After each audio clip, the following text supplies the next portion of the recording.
Ever feel like maybe your understanding of the Holy Spirit could use like a little bit of a refresh?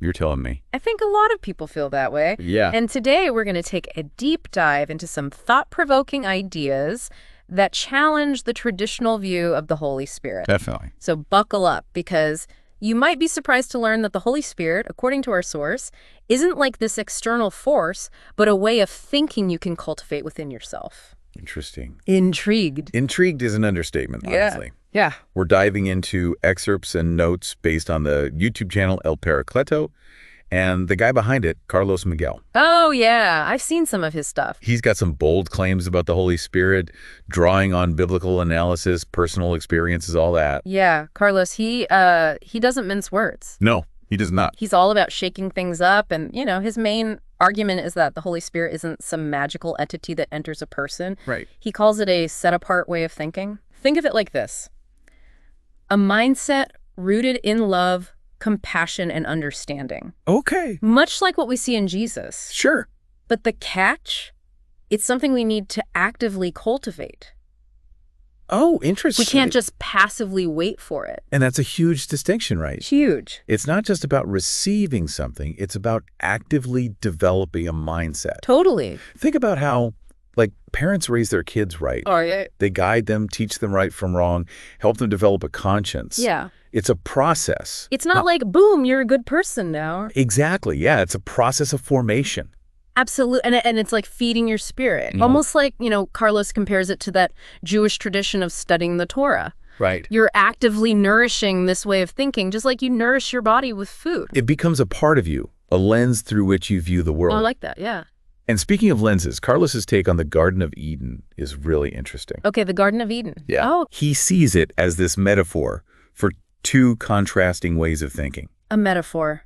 Break that down for me. All right, so you've got those two trees, right? Yeah, the tree of life Tree of life, exactly. and the tree of knowledge of good and evil. There you go. Two very different trees. Carlos says they aren't literal trees at all, though. Okay. But they represent two very different mindsets. Okay, I'm seeing it now. You see it. So the tree of knowledge of good and evil, Yeah. it's like that human tendency we have to judge by appearances instead of seeing the inherent goodness in everything like God does. You got it. Exactly. We did? Okay. It's about recognizing that inherent goodness, Okay. which is all tied into that idea of something being holy or set apart, right?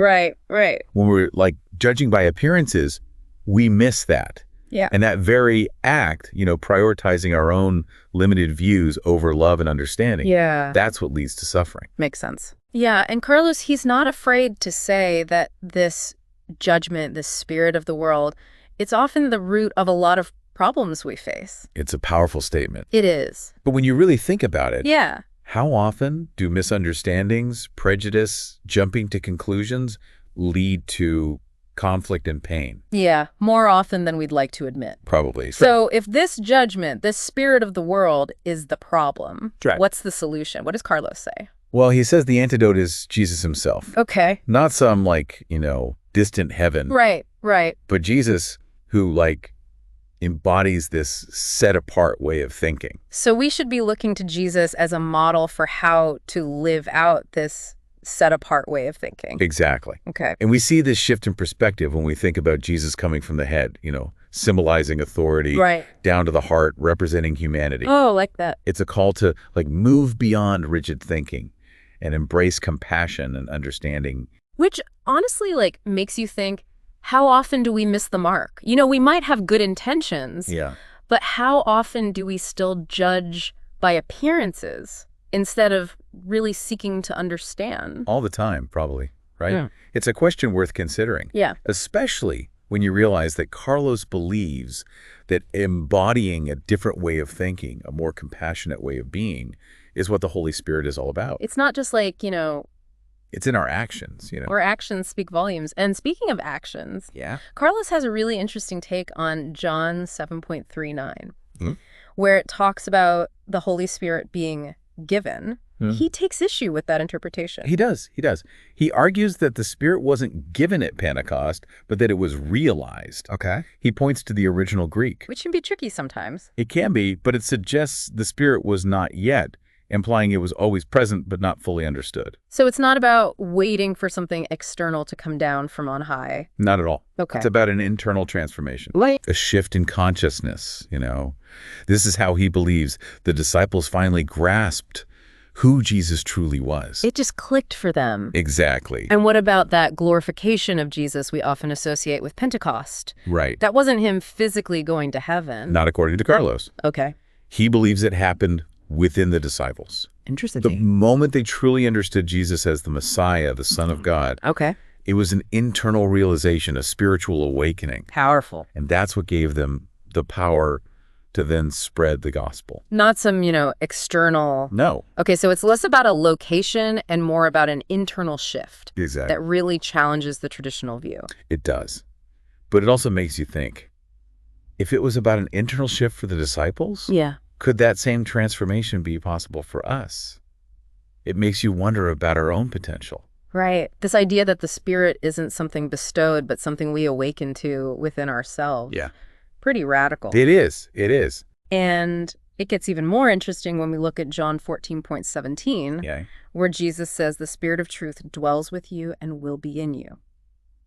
Wait a minute. I always thought that verse said dwells with you and is in you. You're right. You're absolutely right. Okay. Older manuscripts actually use is instead of will be. Oh, wow. It's a small difference, Yeah. but it could mean that the Spirit is already present within us, Wow. Okay. just waiting to be realized. That really makes you think about how often we might be seeking something that's already there. It really does, yeah. Yeah. And it leads to some fascinating questions. Right. If this Spirit of truth is already within us, waiting to be awakened, Yeah. what does that mean for us? How do we tap into that? Those are definitely questions worth exploring. Yeah. But before we get, too far down the rabbit hole of biblical translations, Right. let's bring it back to one of Carlos's central points, Yeah. because I think it's really important. He emphasizes that truly receiving Jesus means accepting his words. And he's very specific about that word choice. He is. Yes. It's not just about hearing or understanding his words, Right. but about accepting them, letting them shape your thoughts and actions. Internalizing them, Yes. making them a part of who we are. Because his words embody that spirit and life that he represents. Exactly. Okay. And, Carlos uses this analogy of clothing ourselves in a new way of thinking. Interesting. Think about the imagery of like putting on a new garment. Okay, yeah. Right. It's just transformative. It suggests transformation, right? An outward expression of an inward change. I like that a lot. Right. So as we wrap up this first part of our deep dive, Okay. I want to leave you with this question that Carlos poses. Right. What if the Holy Spirit isn't something given to us, Okay. but a transformation ignited by embracing a new way of thinking, a way of being modeled by Jesus himself? It's a powerful question and one I encourage you to consider as we continue exploring Carlos's unique perspective on the Holy Spirit. Yeah. And we'll do just that in the next part of our deep dive. Welcome back, everybody. All right, let's jump back in. We're continuing our deep dive into the Holy Spirit and exploring some unconventional ideas from Carlos Miguel. Yeah, his YouTube channel, El Paracleto, has really sparked some interesting conversations. It has. And, if you're just joining us, you might want to catch the beginning of this episode. We're really challenging some long-held beliefs here We are. about the Holy Spirit. It's easy to get caught up in the theoretical side of things, Yeah. But what I find so compelling about Carlos's view is how practical it is. Yeah. If the Holy Spirit is about cultivating a certain way of thinking, Yeah. it's less about, abstract theology Right. and more about how we actually live our lives, Right. how we treat each other, It's like they say, actions speak louder than words. If we're claiming to have the Holy Spirit but aren't living out Jesus's teachings of love and compassion, Right. something's not adding up. Exactly. It's about constantly striving to align our thoughts, our words, and our actions Yeah. with Jesus's example. Right. And that's not always easy, it's not easy, especially in a world that's that often pushes us towards yeah. judgment and self-preservation. It's like we're always being pulled in two directions. Right, exactly. The spirit of the world versus that set-apart way of thinking Carlos talks about. Which is why it's so important, Yeah. to actively cultivate this mindset. It's not all- just a one-time download. Right. It's an ongoing practice. It's got to be worked on. Exactly. Carlos compares it to studying the Torah. Right. It's a lifelong pursuit Yeah. of engaging with those teachings Right. and allowing them to really sink in. Not just understanding them, like intellectually, but letting them transform how we see ourselves and the world around us. Exactly. It's about embodying those teachings in everything we do.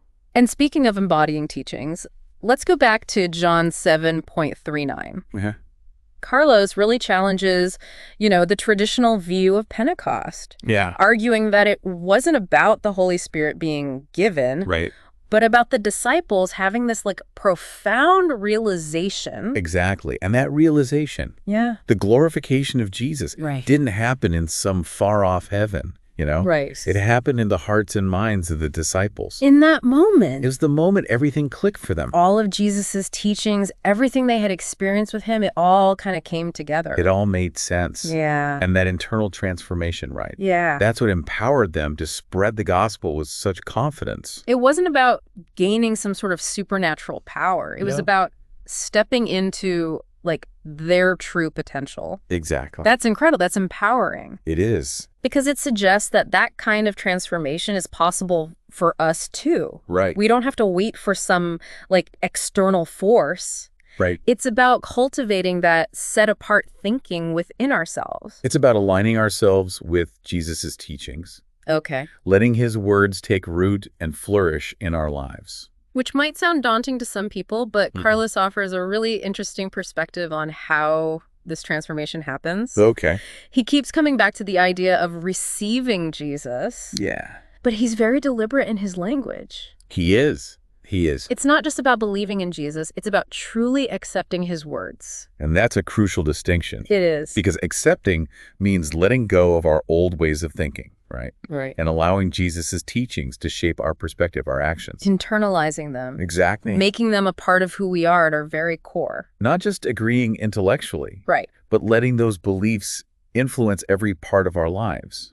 Our thoughts, our words, our actions. So it's less about just absorbing information and more about actively integrating those teachings into our very being. Absolutely. Oh, okay. It's about letting them transform us from the inside out. I like that a lot. And that transformation, that alignment with the set-apart way of thinking, Yeah. that's what Carlos sees as the essence of the Holy Spirit. Okay. Okay. It's not a one-time event, Right. It's a lifelong pursuit Of embodying. of embodying Jesus's love and wisdom in every aspect of our lives. Now, we've touched on this already, Yeah. but I think it's worth revisiting because it's one of the more controversial aspects of Carlos's argument. Right. His interpretation of the term parakletos. It's definitely a point of contention. It is. It is. Because, parakletos is often translated as comforter or advocate. Right. But Carlos and some other scholars suggest it's referring to a person, not the Holy Spirit itself. Which is a pretty bold claim. It is a bold claim. And I imagine it sparks a lot of debate. It definitely challenges traditional Christian theology. It does. But whether you agree with Carlos's interpretation or not, Right. it forces us to confront our assumptions Okay. about what parakletos means and how it's been understood historically. It highlights the importance of, really digging deeper. Exactly. Not just accepting interpretations at face value, Right. but grappling with the nuances of the language, the historical context. Sometimes the most profound truths are revealed Yeah. when we're willing to question what we think we know. And for our listeners who might be feeling, a bit overwhelmed right now, Yeah, it's a lot to take in. it is a lot. Don't worry. This isn't about convincing you of one interpretation over another. Right. It's about encouraging you to think critically about these concepts Yes. and explore different perspectives. Because ultimately it's about deepening our understanding of the Holy Spirit and its role in our lives. Right, right. And sometimes that requires stepping outside our comfort zones. Yeah. Wrestling with ideas that challenge us. Which is what makes this deep dive so engaging. Right. It's not just passive listening. No. It's about actively engaging with complex ideas. Yes. With the big questions of faith. And that process of questioning, of exploring, Yeah. that's where real growth happens. Before we wrap up this part of our deep dive, Okay. I want to circle back to something else Carlos said Right. that I think ties a lot of this together. Okay. The Holy Spirit isn't something that just, descends upon us. Yeah. It's something we cultivate within ourselves. Right. And he uses a really powerful image to illustrate this point. Okay. What's that? He compares it to clothing ourselves in a new way of thinking. I like that a lot. Right. It's like we're shedding those old, worn-out clothes, Yeah. of judgment, of fear, Right. and putting on something new, something that reflects the love and compassion Jesus embodied. Exactly. Right. But it's not a passive process, is it? It's not a one-time thing, no. No. This clothing ourselves in a new way of thinking, it takes effort, It does. intentionality. It requires us to let go of old patterns and embrace new ways of being. It's about actively cultivating a mindset Yes. that aligns with Jesus's teachings, Yeah. letting his words influence not just our thoughts and actions, Right. but our very identities. And that process of transformation, that ongoing journey, Yeah. aligning ourselves Yeah. with this set-apart way of thinking. Yes. That is what Carlos believes is at the heart of the Holy Spirit. At the very heart of it. It's not a one-time event. Right. It's a lifelong pursuit. This is a lot to take in. It is. So let's pause here for a moment. Okay. As we head into the final part of our deep dive. Right. I want you to reflect on what we've covered so far. Yeah, take a moment. What resonates with you? What challenges your current understanding? As we kind of wrap up our deep dive into Carlos Miguel's unique perspective on the Holy Spirit, Yeah. I'm really struck by how much there is to unpack here. It's a lot. It's challenging, Yeah. thought-provoking, and, it really makes you re-examine what you thought you knew It really does. about the Holy Spirit. It's easy to fall into those, comfortable grooves of thinking. Right. But Carlos really pushes us outside of that. He does. And, as we dive into this last part, Okay. I want you to kind of keep those reflections from the previous section in mind. Yeah. What resonated with you? What challenged, your existing beliefs? Because sometimes the most profound insights come when we're willing to, Be challenged. question our assumptions, Yeah. open ourselves up to new perspectives. Exactly. We're on this journey of discovery. We are. And every new idea, every different interpretation, Yeah. it offers a chance to kind of, deepen our understanding Right. and broaden our horizons a little bit. It's about expanding that container of what's possible. Exactly. What we think is true. And that's exactly what Carlos invites us to do with his take on the Holy Spirit, right? He Yeah. encourages us to, move beyond the traditional interpretations. Yeah. Comfortable, but perhaps, limiting. Yeah, a little too safe, maybe. A little too safe, yeah. Yeah. The ways we've always thought about this concept. Right. And embrace something a little more nuanced, a little more expansive. And it's not about just blindly accepting, his perspective as the right one. Right. It's about really engaging with these ideas, Right. wrestling with the biblical texts themselves, Yeah. and coming to your own, Yeah. deeper understanding of what this all means. Of your own, unique relationship with the divine. Exactly. Because at the end of the day, it's not about rigid dogma Right. or, doctrine. It's about embodying it. Yeah, it's about embodying the love, Yes. the compassion, The wisdom. the wisdom, that Jesus exemplified. Exactly. Letting those qualities flow through us, Yes.